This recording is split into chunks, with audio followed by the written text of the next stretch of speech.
تو انسان کے ذمہ ہے کوشش. انبیاء کا تو کام تھا پیغام پہنچانا، آواز لگانا، ندا لگانا. انہوں نے آواز لگا دی، ندا لگا دی. اب انسان کے ذمہ ہے جس کے پاس مال ہے، صاحب استطاعت ہے، صاحب مال ہے، اس کے اوپر زندگی میں ایک مرتبہ حج فرض ہے. حدیث مبارکہ میں ہے، حضرت عبداللہ بن عمر رضی اللہ عنہ روایت کرتے ہیں کہ میں مسجد مینا میں رسول اللہ صلی اللہ علیہ وسلم کی خدمت میں حاضر تھا. اسی دوران دو شخص رسول اللہ صلی اللہ علیہ وسلم کی خدمت میں حاضر ہوئے، ایک انصاری اور دوسرا سقفی. فضائل حج کے اندر حضرت شیخ الحدیث زکریا رحمہ اللہ نے یہ لکھا، اس حدیث کو روایت کیا ہے. دونوں رسول اللہ خدمت میں حاضر ہوئے اور عرض کی، یا رسول اللہ صلی اللہ علیہ وسلم ہم آپ سے کچھ دریافت کرنے کے لیے حاضر ہوئے. اب رسول اللہ صلی اللہ علیہ وسلم نے بذریعہ وحی بذریعہ وحی فرمایا کہ تم مجھ سے دریافت کرو گے یا میں تمہیں بتاؤں کہ تم مجھ سے کیا پوچھنا چاہتے ہو. بذریعہ وحی رسول اللہ صلی اللہ علیہ وسلم نے یہ فرمایا کہ تم مجھ سے پوچھو گے یا میں بتاؤں تم مجھ سے کیا پوچھنا چاہتے ہو. دونوں نے عرض کی، یا رسول اللہ صلی اللہ علیہ وسلم آپ ارشاد فرما دیجئے. تو رسول اللہ صلی اللہ علیہ وسلم نے فرمایا کہ تم حج کے متعلق پوچھنا چاہتے ہو. اور پھر رسول اللہ صلی اللہ علیہ وسلم نے وہ سوالات دہرائے.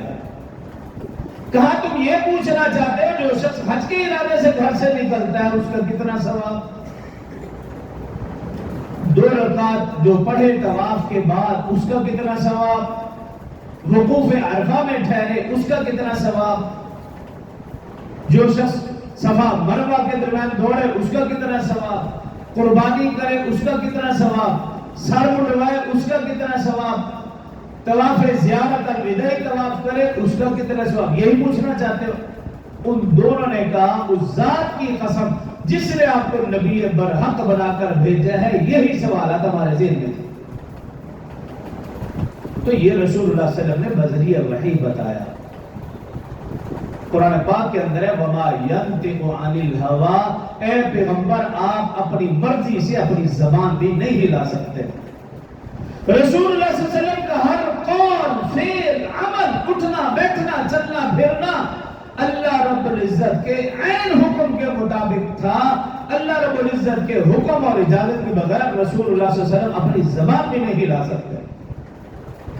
تو آج کے لوگ رسول اللہ صلی اللہ علیہ وسلم کو جب مختار کل کہیں تو مجھے بتائیں کہ ان کا عقیدہ کہاں رہے گا.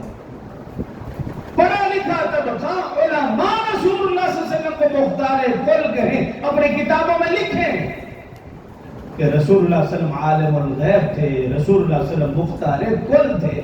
حالانکہ گزشتہ جمعہ میں نے وہ آیات پڑھی رسول اللہ صلی اللہ علیہ وسلم کے متعلق اللہ نے فرمایا قل اے پیغمبر کہہ دیجئے لا املک الا نفسی نفع ولا ضرا، میں تو کسی بھی چیز کا مالک ہی نہیں، نہ نفع کا نہ نقصان کا. ولا اعلم الغیب، نہیں میں غیب کا علم جانتا ہوں. تو عالم الغیب صرف ایک اللہ کی ذات، مختار کل صرف ایک اللہ کی ذات ہے. رسول اللہ صلی اللہ علیہ وسلم جو بھی فرماتے تھے بذریعہ وحی فرماتے تھے، اپنی مرضی سے اپنی اختیار سے. رسول اللہ صلی اللہ علیہ وسلم نے کبھی کوئی بات نہیں کی. تو ہم دونوں نے کیا کہا، اس ذات کی قسم جس نے آپ کو نبی برحق بنا کر بھیجا ہے. یہی سوالات ہمارے ذہن میں موجود تھے. رسول اللہ صلی اللہ علیہ وسلم نے پھر فرمایا سنو، جو شخص حج کے ارادے سے گھر سے نکلتا ہے اللہ رب العزت ایک ایک قدم پر گناہ معاف فرماتے ہیں اور ایک ایک نیکی اس کے نام اعمال میں لکھ دیتے ہیں. اور فرمایا کہ جو شخص طواف کرنے کے بعد 2 رکعت نفل پڑھتا ہے اللہ ایک عربی غلام آزاد کرنے کا ثواب عطا فرماتے ہیں. فرمایا جو صفا مروہ کے درمیان 7 چکر لگاتا ہے اللہ 70 غلام آزاد کرنے کا ثواب عطا فرماتے ہیں. اور پھر فرمایا جب وقوف عرفہ میں حاجی اکٹھے ہوتے ہیں، وقوف عرفہ حج کا سب سے بڑا رکن اعظم وقوف عرفہ میدان عرفات. فرمایا جب وہاں حجاج کرام اکٹھے ہوتے ہیں رسول اللہ صلی اللہ علیہ وسلم نے فرمایا اللہ آسمان دنیا پر اتر کر فرشتوں سے فخر فرماتے ہوئے کہتے ہیں اے میرے فرشتوں دیکھو یہ میرے بندے پراگندہ حال بکھرے ہوئے بال مجھ سے رحمت کے امیدوار ہیں، اے فرشتوں سنو تم گواہ ہو جاؤ اگر ان کے گناہ ریت کے ذرے کے برابر ہی کیوں نہ ہو، ان کے گناہ بارش کے قطروں کے برابر ہی کیوں نہ ہو، ان کے گناہ سمندر کی جھاگ کے برابر ہی کیوں نہ ہو، اے فرشتوں گواہ ہو جاؤ میں نے ان سب کو معاف کر دیا۔